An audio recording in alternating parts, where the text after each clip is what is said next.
contribuent au rayonnement scientifique de la France dans le monde. Que ce soit ceux qui sont en licence, ceux qui sont en master ou ceux qui font des thèses de doctorat. Parce qu'il suffit aujourd'hui d'aller dans les universités, vous allez vous rendre compte de ceux qui font les thèses de doctorat en France. C'est 60% des immigrés qui font les thèses de doctorat en France.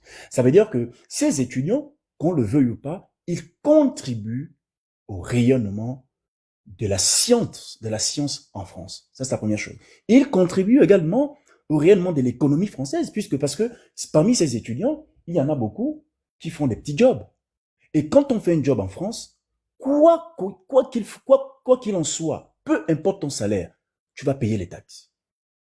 On paye les taxes. Donc, ça veut dire que quelque part, ces étudiants-là, il y a une contribution, ils participent à la contribution de l'égalité, fraternité et enfin, du moins de la devise française. Ce que je ne comprends pas, c'est-à-dire qu'on coupe les allocations de ces jeunes enfants qui contribuent à ce que j'ai dit, mais on laisse des gens, c'est-à-dire des exilés politiques et des réfugiés politiques qui sont assis, c'est-à-dire qui critiquent la politique française, de la politique africaine de la France en France, qui sont assis en France, qui ne bossent pas, qui ne payent pas des impôts, mais la France les paye chaque fin du mois.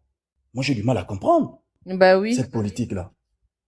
Et c'est là où moi, ça me pose un vrai problème. C'est-à-dire qu'ils font le choix de sacrifier une jeunesse, une élite, qui peut même, demain après-demain, contribuer à la culture, au rayonnement de la France, au détriment des gens qui ont juré d'insulter les chefs d'État africains, qui ont juré d'insulter les chefs d'État des pays européens, des autres pays, dans votre pays. Vous les payez 1500 € par mois.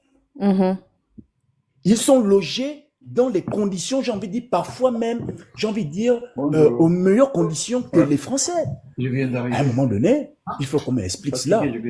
D'où je vous renvoie quand même à quelque chose. Lorsque les autorités françaises prennent une décision, ce n'est pas souvent anodin.